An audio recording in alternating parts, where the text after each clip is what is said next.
7 p.m. Ms. Berner, good evening. If you would call the roll, please. Yeah. Mayor Lowry, Here. Councilwoman Hopkins, Here. Councilman Grimm, I'm here. Councilwoman Nowakowski, Here. Councilman Cobb, Yep. Councilwoman Eggleston, Yep. Vice Mayor Cook. On board. 7 members present. Thank you very much. And tonight's invocation will be by Mr. Ron Cobb. Dear Heavenly Father, help us and guide us so we make the right decisions for the citizens. Watch over our men and women of the military. Watch over our first responders, our fire and EMS and law enforcement, and help us get through this pandemic and get it over with.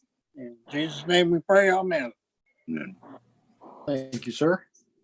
And the Pledge of Allegiance. Mr. Grimm has provided us with the flag again. I pledge allegiance to the flag of the United States of America, Flag. to the republic, United States of which America. one nation, To the republic. indivisible, Which stands. liberty, Nation. And justice for God, all. Visible. With liberty.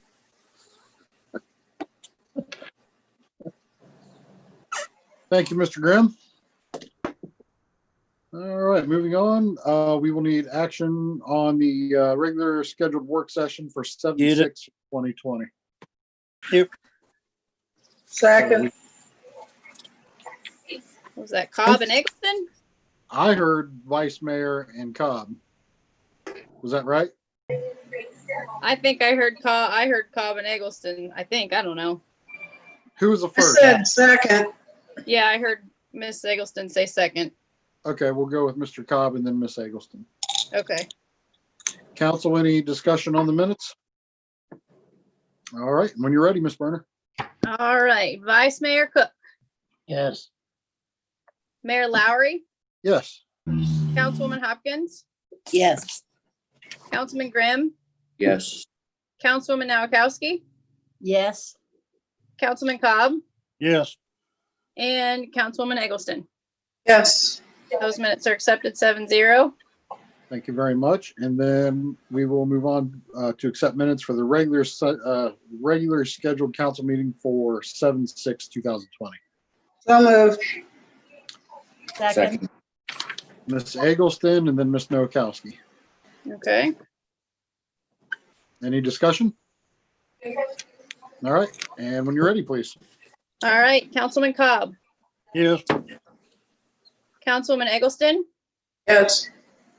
Vice Mayor Cook, Yes. Mayor Lowry, Yes. Councilwoman Hopkins, Yes. Councilman Grimm, Yes. Councilwoman Nowakowski. Yes. Minutes accepted 7-0. All right, thank you. And let's see here. Moving down to, looks like Mr. Bridge and his amazing city manager report, as always. Thank you, Mr. Mayor, members of the council, members of the public. I'd like to share with you the city manager report. Under the topic A, finance report, I had the first bullet point says we'll resume reports on 8/3/2020 or before. So I do have an update on that, and it's going to actually address the second bullet point. I am happy to report that we are 100% up to date in the finance department. All the bank recs through June 2020 have been entered, and also importantly, equally importantly, all the adjustments up until June 2020 have been entered as well. So with that being said, tomorrow by the end of the business day, I will have a full council report to council. It is actually in my inbox right now. I just need to review some numbers before I send it out to council to make sure I understand it 100%. But a hats off to Colleen Harris and also Jenny Hutchinson, who just completely knocked it out of the park with getting us back present and up to date. So again, to reiterate, I will have a council finance report by end of day tomorrow to council. Any questions on that? Any questions, council? Nope. Okay, thank you. All right. And moving on with the city manager report as our service report, but our planning director, Mr. Hutchison, is going to read Mr. Picco's report. She is out this week for a much due vacation. Yeah. So I worked really hard on this report. And I'm gonna read it word for word how he wrote it. Public Works Department. Curb repair, Washington and Henry are complete. Church Street curb repair was delayed due to the completion. Okay. Did everyone lose Derek? Yep. Yep. And So I'm just, hey, Derek, can you hear me? Hillcrest right away cleaning all week in that area. I can Hey, hear you. Derek, I'm going to I take over. froze? Yeah, you froze. So I'm just going to read it for the record, and I appreciate your attempt. Thank you. Sorry. Hey, no problem. Can everyone hear me clear? Yes. Okay, so under Public Works Department, curb repair, Washington and Henry are complete. Church Street curb repair delayed due to complete Talshore curb and gutter and Hillcrest right of way, clearing for the county wide road rate project. Major and minor streets are complete with first round of dirt patching. Larger repairs are to start soon. For the update of the water department, it says water treatment plant, old high service pump building is underway. Project includes all new pipe and pipe fitting, valves, heater, dehumidifier, general cleanup. Project materials were purchased through the Water Capital Outlay Fund. Project is 90% complete. He said, Mr. Kiko says he will share pictures at a later date. Sanitary survey. We have received some recommendations and violations. The city already corrected or will have corrective action in place to remedy a particular violation. The one violation of concern is the Adams Street water tower. Tower inspection to be the last week in June, weather pending. More discussion to come. Scarf Tower project is complete and back online. Leak detection survey completed on June 5th. 4 unsurfaced main breaks located. 3 of those required repaired to date. 7 of the 10 hydrant leaks have been repaired. Under the 2020 road surfacing project, he's going to resurface Langdale Avenue, Glen Avenue, Hamilton Avenue, Clayton Court, Corona Circle, and chip seal fog Hillcrest Avenue, Talshore Short Drive. Bids were open on 7/9 and came in under bid. Start time will be updated at the next meeting. For the traffic signal upgrade project, it was reported that project was awarded to Banjo Construction and is completed by 8/31/20. Contractor is on hold due to some soil issues while drilling for the main poles, and an update will be coming soon. Any questions I can take back to Mr. Kiko or attempt to answer myself? Any questions, council? Mr. Mayor, Sir? was that a water leak across from Peggy's house on South Main this morning? It was, and that's been repaired. Yes. Okay. Thank you. Thank you, sir. No problem. Moving on with the city manager report, planning and zoning with Director Derek Hutchinson. All right. I tucked my phone and I threw it over in this cornfield, so hopefully I get better reception now. Can you hear me? Yes, sir. Yep. Okay. Planning and zoning, we got, as of today, 65 approved zoning permits that were issued so far this year. Code enforcement, we did bring on both our new guys, started Monday, or I'm sorry, last Monday. We have David Bunting. He's a 29-year code enforcement veteran from the city of Oakwood. And we also have Andrew Rice, who is a recent graduate of Miami University. Urban planning, I think, is what he graduated with. And he also did 2 intern seasons at City of Beaver Creek Code Enforcement. So both guys have experience, and so far working great together, catching on pretty quick. This was their first week starting today that they were separated. So we have a morning shift and an afternoon shift 5 days a week. So we have full day coverage every day. So you'll see that black car out pretty often. I have already received calls of residents who have called concerned they've seen in their security cameras the code car passing their house numerous times, and just wanted to know what was going on. So you'll see them out. Good guys. If you guys get a chance, stop and meet them. They will also be at the tool lending building coming up here in a couple weeks. Community development, that leads me to the tool lending center. That building is up and running. Unfortunately, I haven't received a single call yet for someone to borrow something, but it's just, we don't have the publicity out there yet. I did do an article today, or did an interview with the Springfield Sun, so something should be in the paper tomorrow, no later than Wednesday, on the tool lending center. Posting on Facebook, but it's going to be really, it's going to be dependent on word of mouth, just getting it out there, the word out there that we have this program, and that anyone within the city, residents are able to use this. We are planning right now. I have it scheduled for do a ribbon cutting, kind of a grand opening on August 4th. That's a Tuesday, 10 o'clock, 10 in the morning. So obviously I would invite everyone to be there, and invite the community, the residents, everyone to come and celebrate this program and take a look around and see what we've done to the building. It's going to be a good time. So that's August 4th, Tuesday, at 10 o'clock.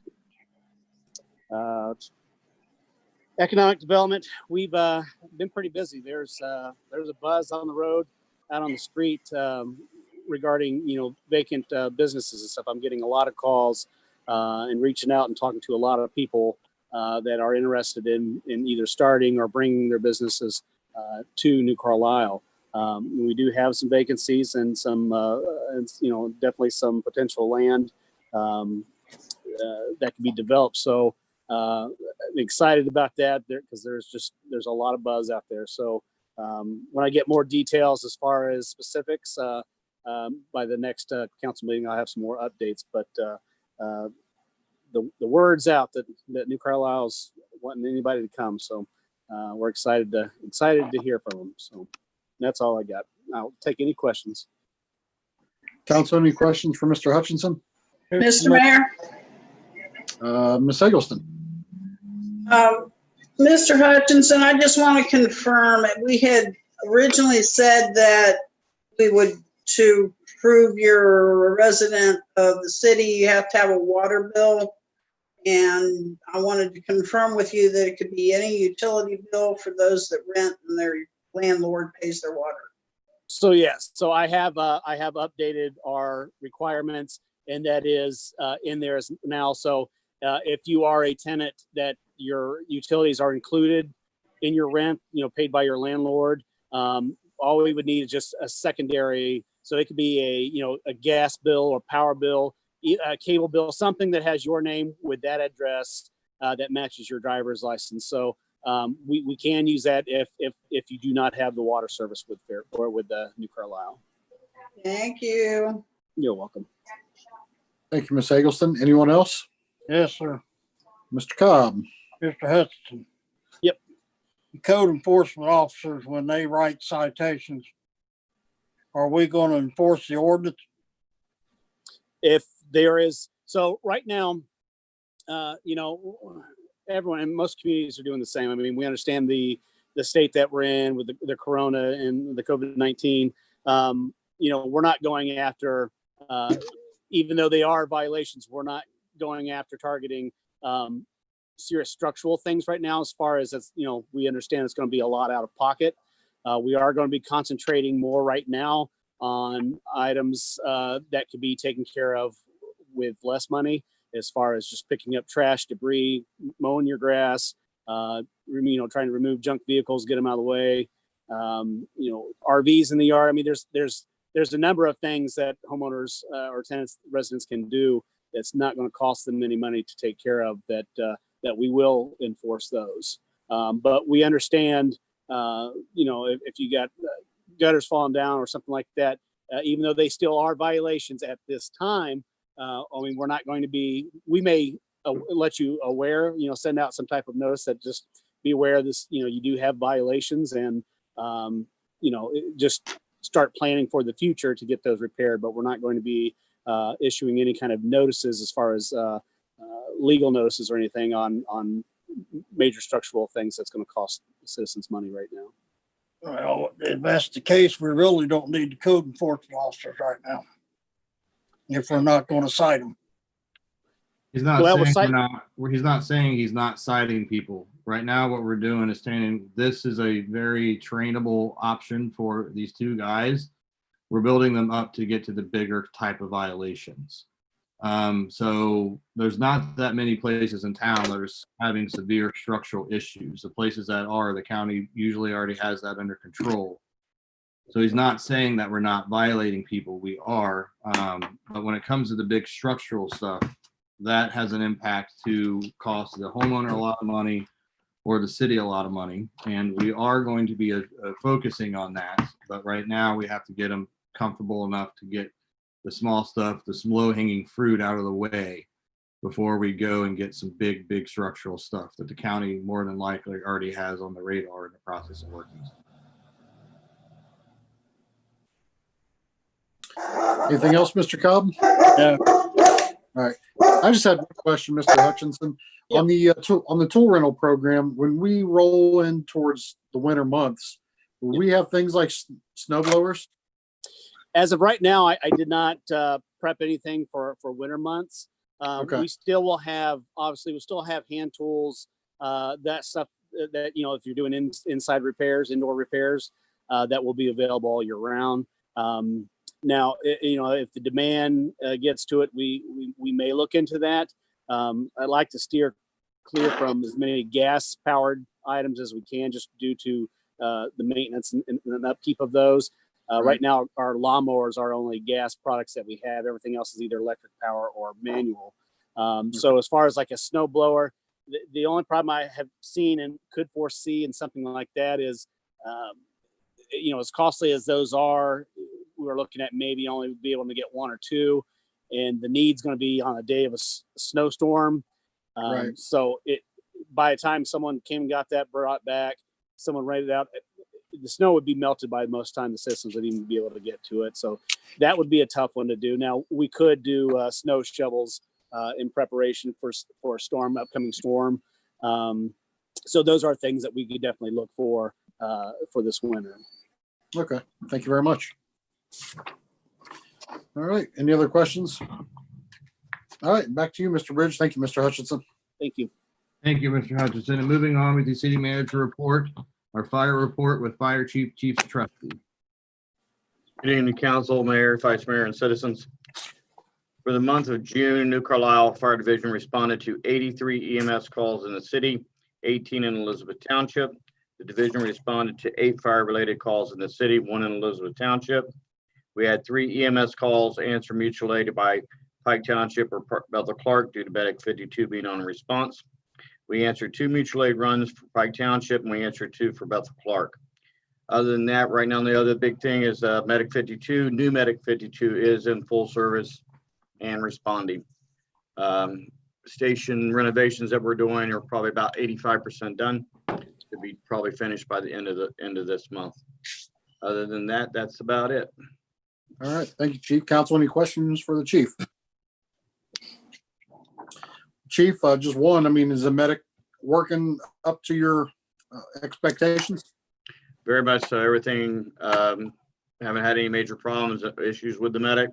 All the crews are tremendously happy. The citizens that have seen it and rode in it, unfortunately, have enjoyed it, have complimented, enjoyed it. This is a lot smoother ride than the old medic. Good to hear. Thank you very much. I, All for right. one, am excited to use it. You're excited to use it? He likes the blue lights on the inside. The lights are pretty cool. All right. Thank you, Chief. Mr. Bridge, back to you, sir. Thank you, Mr. Mayor. Moving on to the city manager report. The police report is actually embedded into the sheet, so I'll just go ahead and read it. So under activity, they have 4,096 miles patrolled, 222 calls for service, 31 report, 27 criminal arrests, 4 traffic citations, 26 traffic warnings, 725 business checks, and 225 citizen contacts. Under Section 2, Police Administrator, they are currently having a sergeant's test to determine the candidates. And that once they have the sergeants determined, it'll be a mutual decision between the city and the sheriff per the union contract, who the next administrator would be. Any questions on the police report? Council. Mr. Cobb. Have we looked at if this economy starts going downhill of trying to remove temporarily the 5th deputy so we can save money when the budget starts hurting? That will have to be discussed when we talk about the budget, mid-year budget.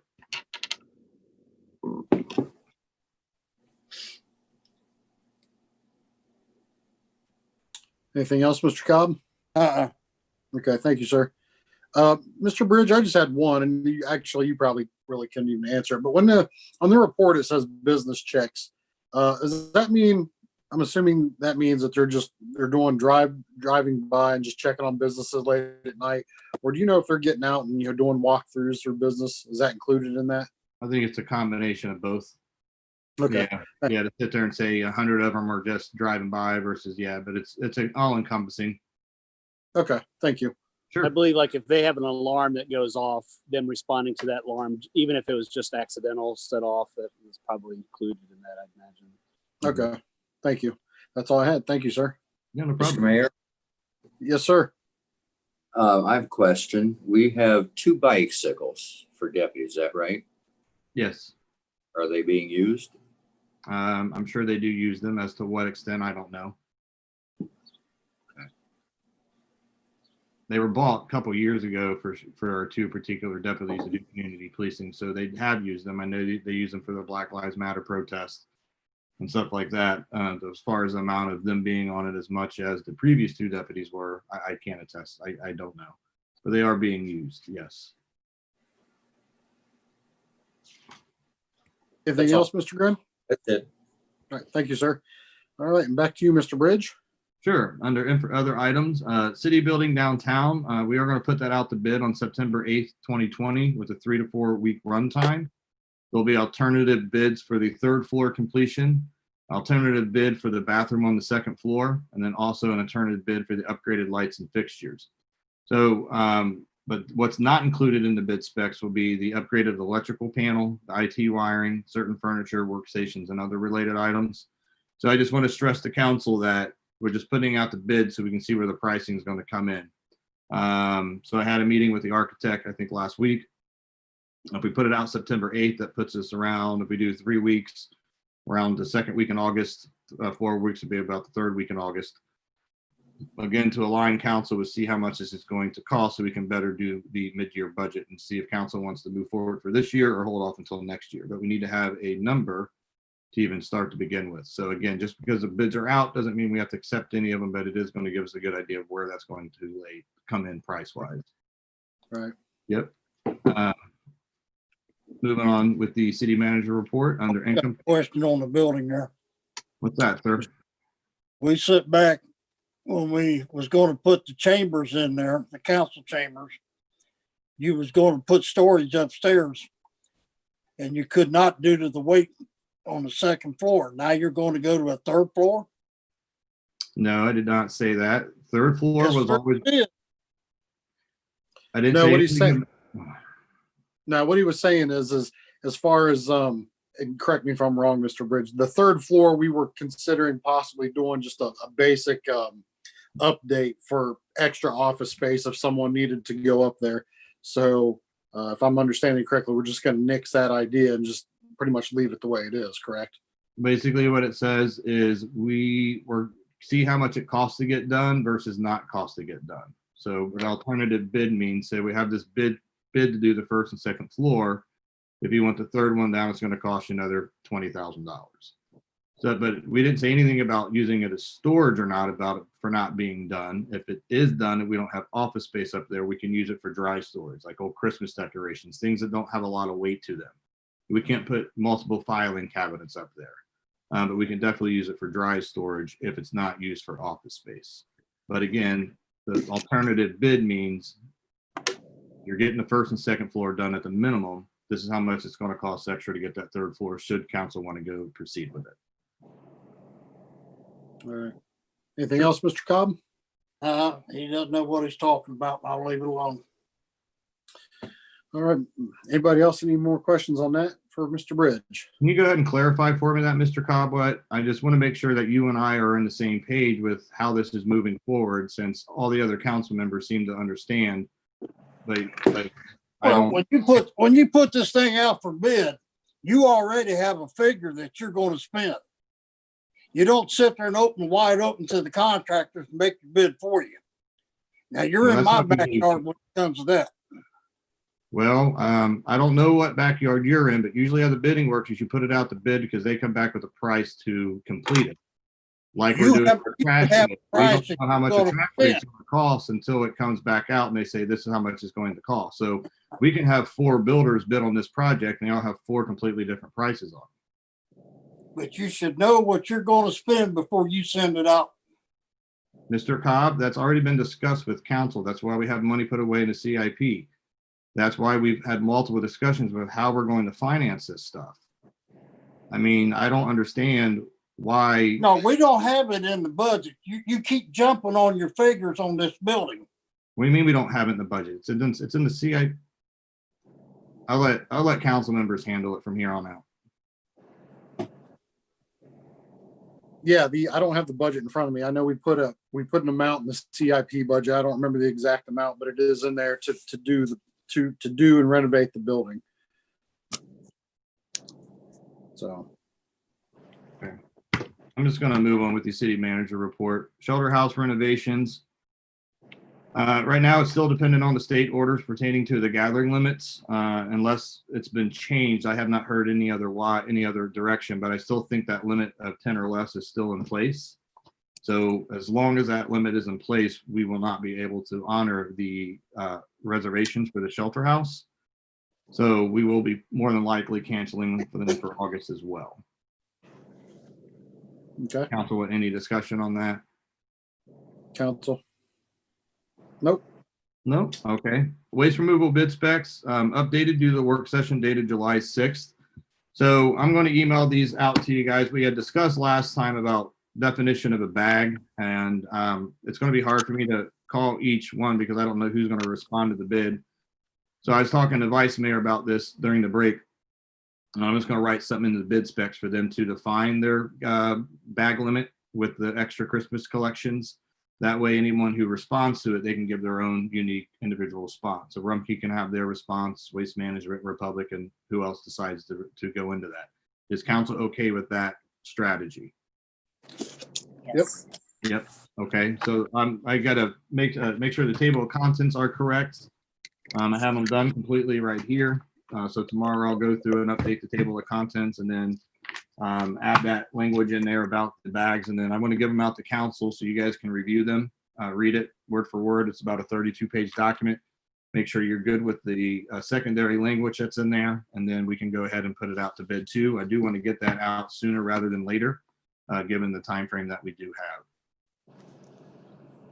Street light LED. Some of the residents may have seen some action going on with their street lighting. We are getting those replaced with LED lights. So that's something council voted on last year with the CIP. It's an extra $10,000. What that's going to do is greatly improve the visibility at night with clear light and also going to improve overall safety. So we're very excited to have that option there for our residents. And I'm excited to see the end result. Speed limit reduction on 571. Mr. Mayor, we do have a council question, so if you don't mind, can I go ahead and read that email now before we get to the discussion? Because I think our discussion is going to answer everything on the question submitted to council. Yes, most definitely. Sure. So it's from Mr. Hall. Mr. Hall's a great guy. I've talked to him on numerous occasions on numerous different things. So he had requested that we reduce the speed limit, and of course, we've been doing research on it and talking with our attorney. But let me go ahead and read his email. It says, good evening, Mayor Lowry, Council, Mr. Bridge, and administration.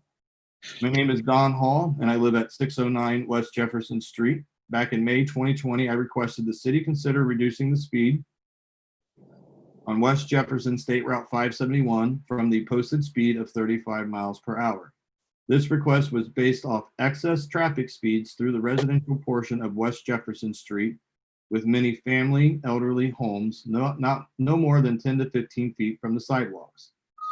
Additionally, the request for a speed reduction was for safe access to the city's South Bike and prevention of recurring future traffic accidents. It is my understanding the administration is working with ODOT on the traffic study. By the request of council, it is my understanding the administration is working with ODOT on a traffic study. By the request of council prior to making the decision on the request, would you please provide a status update of the speed reduction request? I thank all of you for your continued diligence in this matter and devotion to our community. So in with this packet is there's a legal memo in here from our attorney. So he's been looking into the legality of things because we need to know anytime that we do this thing, we attack it from a multiple angle perspective. And the first angle we looked at is it legal? So of course our guidebook by that is Ohio Revised Code. So Jake did find some things on there at section 4511.19. And basically what it states is B2, it says 25 miles per hour in all other portions of the municipal corporation, except on state routes, outside business districts, through highways, outside businesses and districts and alleys. And then B3 states that it does need to be 35 miles per hour on all state routes on or through highways within municipal corporations outside of business districts. So what this is basically saying is we are able to change the speed limit on our own accord from 35 to 25 in areas along 571 that has businesses on the side of it. So basically when you come in town from Tip City, you enter there by the bar and grill. That is businesses on both sides. We can go in, reduce that to 25 up until where it gets around where Goodall Lumber is. But unfortunately, as soon as it hits the residential districts, it does have to be 35. And if the last paragraph of that is that for us to move forward, it has to be a conjunction agreement after a speed study is performed. So I will be contacting Clark TCC to see if they are able to do a speed study free of charge. So we wanted to find out the legality behind it first. Now that we have that answer, we need to move to the next step. If the TCC is not able to perform the speed study, is council willing to expend money to have the speed study done? And if so, how much? What kind of money's entailed in that? It can be thousands of dollars, depending on how much ODOT requires them to go into detail. Why don't we table the end of it until we get something back from them on an estimate of what we could spend on it? TCC, when I was a planning director, and I think a year after I became city manager, they always did a random test for us for free. We always had to write in the need for it. But they haven't done that in the past few years, at least maybe Howie's done it. I just didn't know. So I do want to have a conversation with Scott Smith about how the best way to move forward with the city to honor Mr. Hall's request and see it full till the end. But I just don't know how much money council would willing to expend for that to do that. And then two, the other part of this is, do you guys want to go ahead and change the speed limit coming into town from 35 to 25? Hopefully what that does is stick and people go 25 through the rest of town. You're saying, do we want to change it when you're coming in from like the direction of Tip City? Yes, we were able to change it on our own as long as there's businesses on both sides of the streets. So once we get past the businesses is where our authority, if you will, stops. Yeah, it has to go back up to 35 once you basically get past Smith Park, because that's where all the residents start. And that alone may do the trick, just slowing it down a little bit further. You know what I mean? Yeah. So in my notes, I tackle most things. We have immediate, and we have something that's going to its future. I have two things. Immediate is change speed coming into town from 35 to 25. That's something we can do now, and to show the residents, say, yeah, we are looking at this. And government work, it always takes longer than what it should. We all know that, so with COVID going on, I think that's delayed some of it too. So I think that we should probably do the immediate need and then look at that second half for the study to kind of finish it up. And the study may warrant it, the study may not. depending on what the study is going to look at, and if ODOT accepts that. Because even if we have the study, it still needs to be mutually confirmed between ODOT. According Is to this some, legal, I'm sorry, according to the legal memo from our attorney. is that you, Mr. Vice Mayor? Me. Oh, okay, Mr. Graham. I wasn't sure who it was. Go ahead, sir. So you're coming in from Tip City. You cross the bridge. You're in the city limits. Right away, it's 25 because of those plants on the left, and Yeah, it's a lot of right? business. Yep. And then once you pass those, it's up to 35 up until what, Church Street? Yeah. Businesses. Then it would go back down to 25. 25 to Pike then, Street. Then it may go back out to 35 for a small section, depending on, because once you get past 571, we got the CVS, and then we have the old bank, the Dillinger Bank, and then it goes to residential. Well, you still have Rite Aid there. Well, yeah, but past that, past Rite Aid, essentially, it's all residential. Past Pike Street. Yeah, you're right. You're out of the city. Yeah. So I would just maybe recommend doing that one on coming in from Tip, see if that rides it through, because there's only going to be such a small section. I think once it's going to go from 25 to 35, and well, it's 35 on the way rest out because it leaves city limits at that point in time. I don't think that that's going to answer Mr. Hall's question. I think Mr. Hall wants the speed limit right there adjacent to his property in that curve area reduced to 25. Yeah, basically the answer to that is what kind of money is council willing to spend for the speed study? Can we get, I mean, is that something that they can give you a ballpark idea on what it's going to take money wise? It would definitely be my first point of contact for sure. Okay. Who would be doing it? TCC, it's Clark Springfield Transportation Coordinating Committee. Clark TCC is what it's called. I think it's kind of silly jumping up and down 3 or 4 times on the same street. Yeah, and that's something you guys want to consider too. You know, I said at the very least, we start with the reduction where we can we'll inquire about the study. Depending on what that study says and the study costs, council's got to make that determination. Now, no offense to Mr. Hall. Yes, he's a nice guy, but it's going to lead to a lot of confusion. You know, I mean, I think people coming in from Tip, was it 50 what people fly coming down that country road before you get into the city limits. Like you're coming from Tip, it's country, you know, so it's going to go from what, 50, 55 down to 25. And it'll set the pace, you know, or people we'll have to have a 35 mile, we'll have to have a notice of speed limit change. I mean, we can't just not put a 35 up top. Yeah. You know, it could account for it because, you know, we have enforced the traffic enforcement. And I'm not saying I don't want to go through with the study and try to honor Mr. Hall's request because he's diligent. He worked on this, but we just have to phase it out, you know, and see what we get. But you know, the way I look at it, 25 for that little section coming into town, it may set the pace for people coming up. If they jump up to 35, hopefully they're not going as fast as they usually did. But it's, you know, the council's in say with how you guys want to move forward with that actually changing that. Speaking of speed limits, coming north on 235, city limits start at the fitness center on that side of the street, correct? Yes. Should we be making it 35 there? We know it's 35 up to there. You hit 25 once you come in. I think it goes down to 25 once you get into town.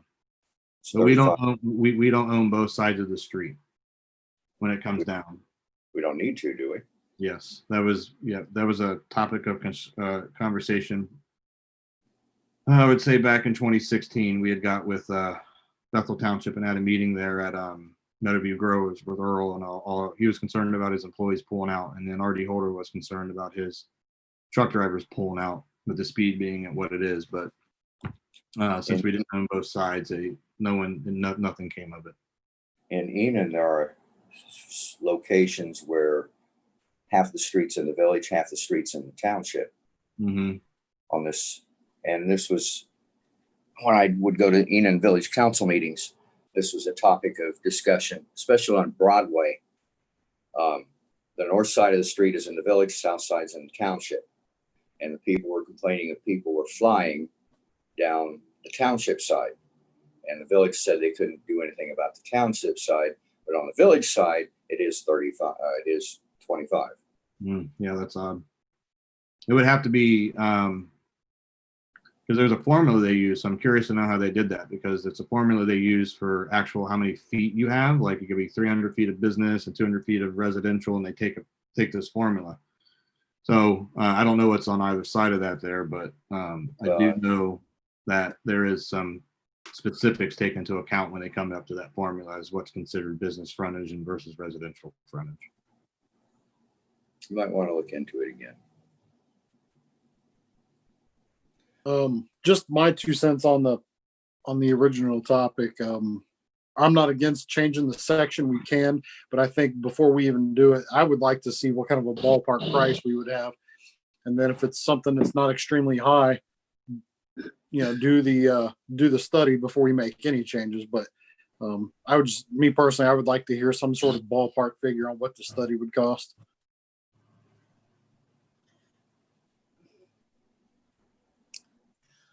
I guess I'm in favor of putting the signs up tomorrow down on the west side of town and see what the impact is, see if it slows things down. And the other question I have in terms of the businesses, why is it 35 from the city limits, from the bridge up to Church Street? Because there's not businesses on both sides. Right. People don't pay attention to it anyway. I'm No. always hearing people squealing tires on Main Street. Mm-hmm. I think the consensus is go ahead and get the quoting for the speed study and then come back to council. Okay. Anybody else have any concerns? That sounds good. Okay.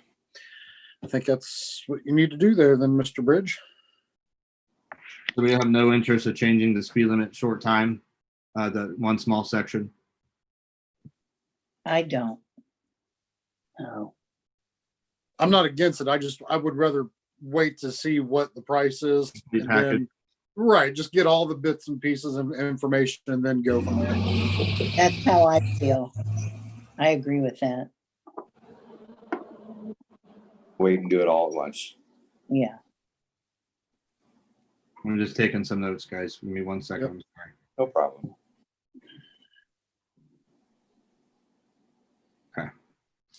And Scott's usually pretty quick to get back with me, so I will shoot him an email tomorrow morning. Awesome. All right, where are we at here? COVID-19 updates from the Clark County Health District. So they emailed me this nice PowerPoint presentation that I just kind of saved as a PDF because I think it gives a lot of information. I want the council to see that. So 753 confirmed, 88 probable cases. They have a little chart in here. We can see the cases going up. And then they have some more, looks like metadata regarding the test results. So council can take a look at that, share it with your constituents if you should choose with. But I do think it's a good piece of information to have. So hopefully council enjoys that.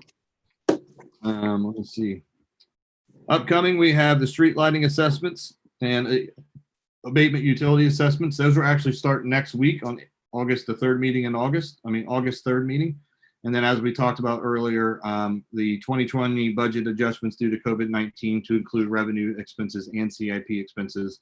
We'll be coming back to council within 30 days on that once we set a finance director, which we'll be discussing, I think, later on today. That is all I have for the city manager report. Thank you for getting through it with me. All right. Any more questions for Mr. Bridge before we move on, council? Nope. All right. Thank you very much, Mr. Bridge. Mr. Mayor, Go ahead, Ms. Hopkins. I wanted to say one thing.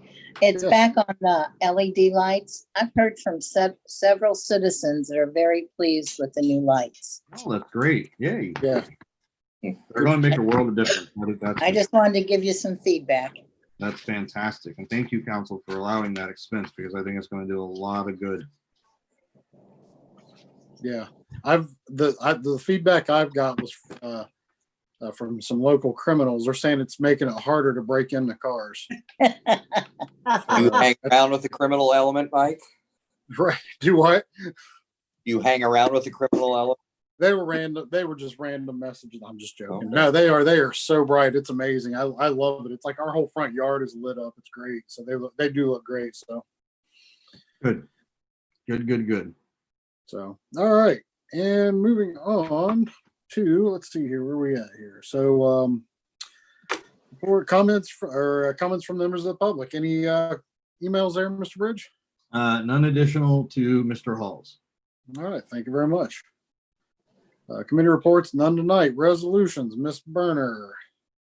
Right, we have resolution 2020-10R, introduction, public hearing and action tonight. A resolution appointing the city manager as the designee for the city of New Carlisle's mandatory public records training required by the Ohio Public Records Act.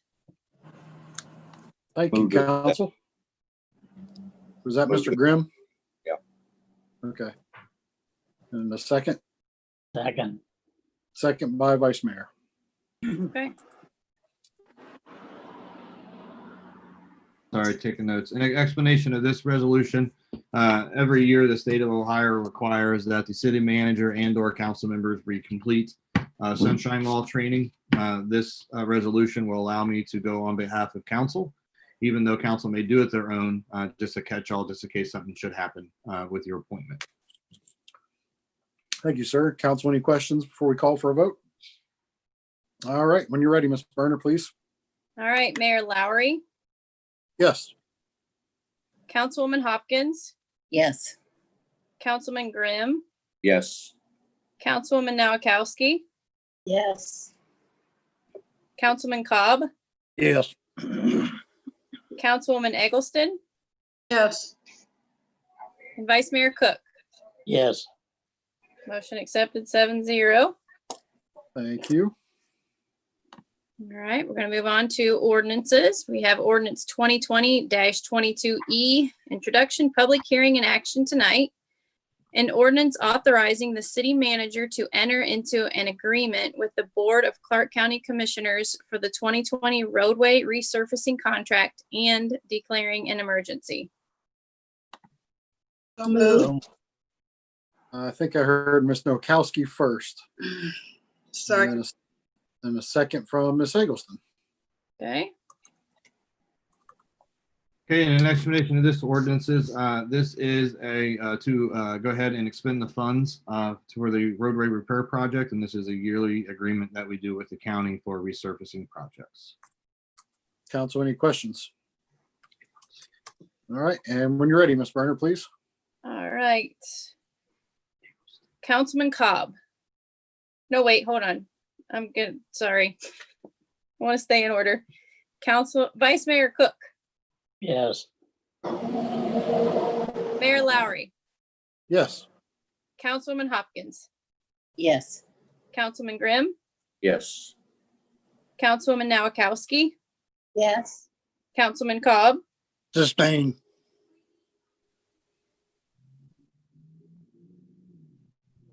Councilwoman Eggleston. Yes.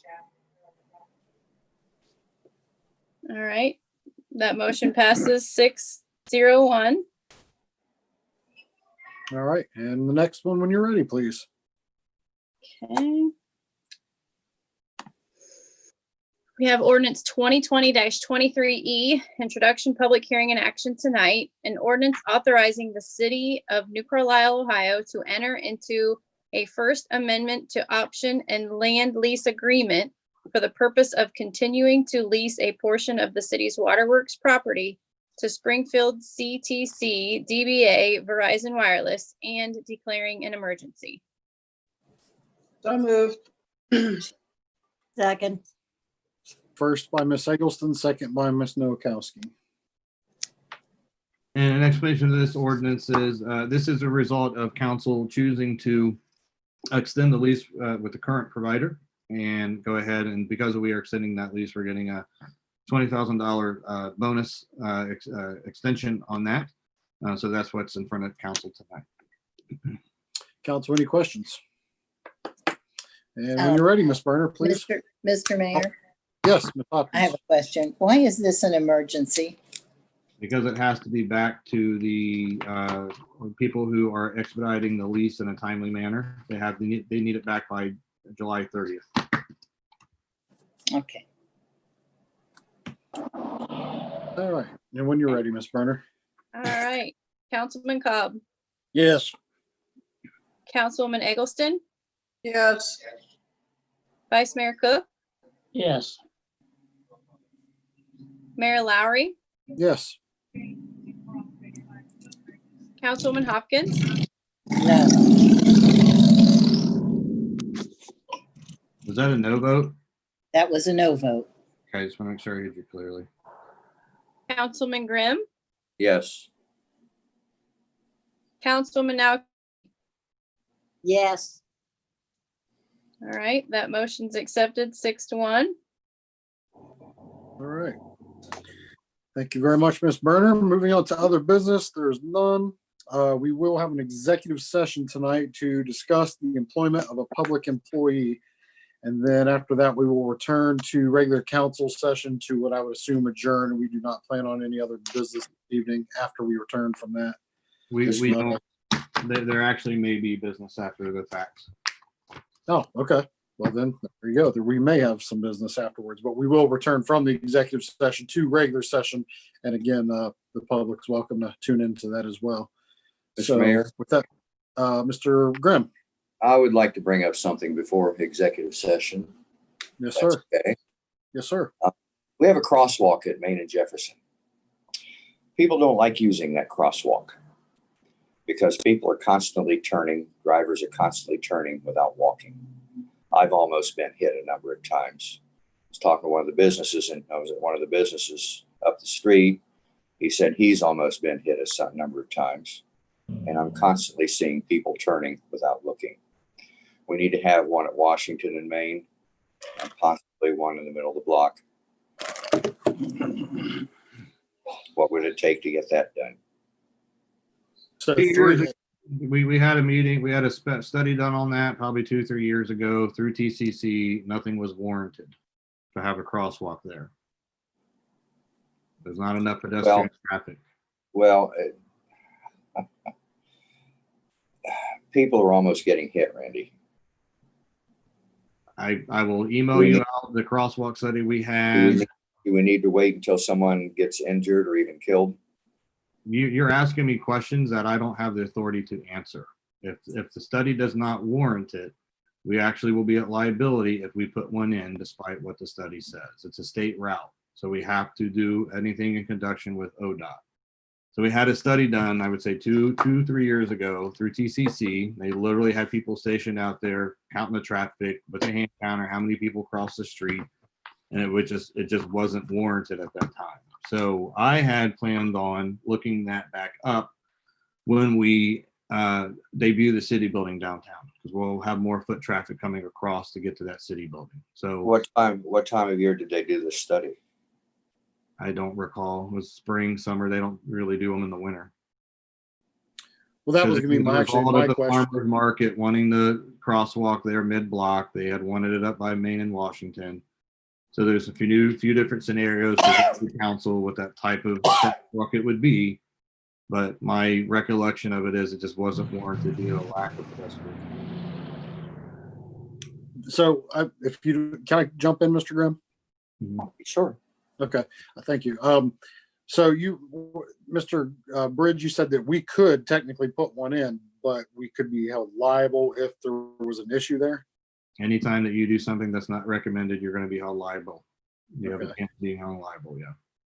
My instant thoughts are, and I remember the study you're referring to. I don't remember if they did it when the farmers market was in play or not.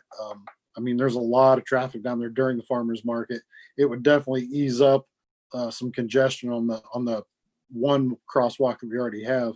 And then like you'd mentioned, if the city building is going to end up being there, which it is, I think it would be almost, kind of a no-brainer that it should probably be in there anyway. I mean, I don't know if there needs to be one in the middle, but at least one on the opposite end of the block, like Mr. Grimm was saying. That's just my 2 cents, though. I'm just curious how we could suffer any liability. It's not warranted. Someone's in there, they get hit, they sue the city, they sue the driver, they sue everything else involved with the thing. Then it's find out that we did something without it being warranted. You can sue anyone for just about anyone nowadays. And now that I'm thinking about it, the one in the middle actually required us to lose, I want to say 2 or 3 parking spots on either side of the street because it was a bump out that like could come and it kind of curved out from the street so people could walk and kind of see, but it did require vacating multiple parking spots on either side.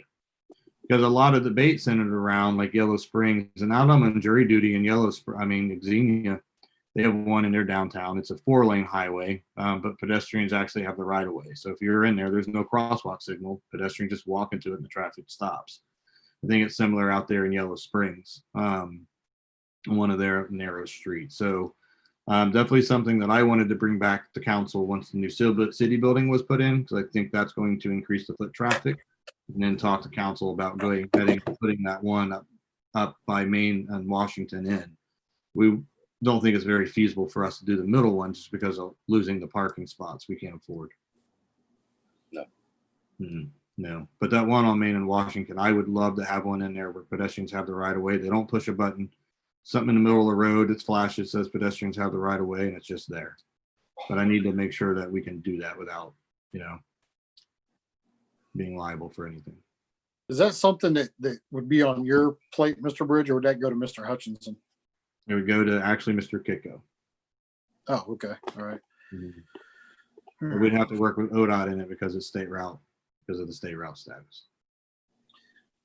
Yeah, I think it's definitely something worth looking into. Maybe when Mr. Kitco gets back from vacation, maybe we can bend his ear some more on it, Mr. Grimm. It's going to take another speed. It's going to take another study.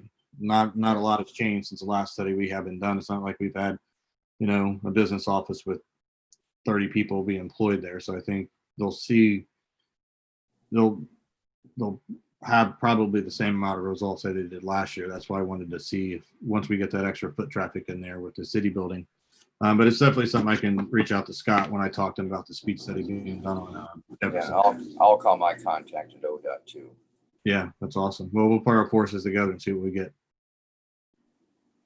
All right. Thank you, Mr. Grimm. Anyone else before we wrap up this and move into exec? Mrs. Nowakowski. I went down to the farmer's market on Saturday with my sister in a wheelchair. And there is no passage on Main Street with the farmer's market set up the way it is to be able to access the crosswalk on Main Street in Jefferson.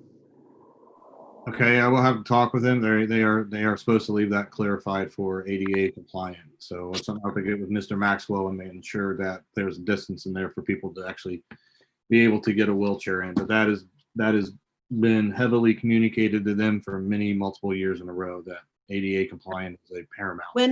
When it was on the other block, it wasn't a problem because those sidewalks are wider there, and you could get a wheelchair past the table. Was impossible on Saturday. Okay, that's something. I want to circle back to what me and Mr. Grimm were talking about and the rest of the council with the thing. Mr. Grimm, would you willing to put our forces together and go on this? I find sometimes that I get a lot more teeth when I have an elected official with me opposed to just an administrator. So if you don't have a problem working with me on that project, I'd like for council to make a motion to say that's okay. I don't have a problem at all. So It needs moved. to be. Second. So we got Mr. Cook and I got Mr. Cook on the trash with me, and I'd love to have Mr. Grimm with me on the crosswalk stuff. So we had a first by Miss Hopkins and a second by Miss Nowakowski is what I heard. Yep, that's what I got. Okay. Any discussion on that before we vote? All right, when you're ready, Miss Berner. Okay. Councilman Cobb, No. Councilwoman Eggleston. You're muted. Sorry, yes. The dog was barking. Vice Mayor Cook, Yes. Mayor Lowry, Yes. Councilwoman Hopkins, Yes. Councilman Grimm, Yes, definitely. and Councilwoman Nowakowski. Yes. Motion's accepted 6-1. All right. Thank you, Ms. Burner. And any other discussion before we move into executive session? Okay. I know we need a motion to do so. Also, just correct me if I'm wrong, Mr. Bridge. We will, once we leave this, we're going to get another link to go into executive session? Yep. In our So email? what we'll have to do is this link is going to be killed completely. And I'm going to ask for about 5-minute recess. And then I'll send a whole new calendar invite out. That way you guys can click onto that when we go into, right, is that how it works? Jason? No, Emily, fill up here. I gotta take a break. He will cut us. We will no longer be live on YouTube. We'll Right. do our executive session. Right. Then when the executive session is over, that's when this specific That's stream right. to end. He'll send a new one and we'll all click back on that to finish out the regular session. Gotcha. Okay. So we'll need a motion to move into executive session. Move. Second. So Ms. Nowakowski, and I think Mr. Grimm was our second. Okay. All right.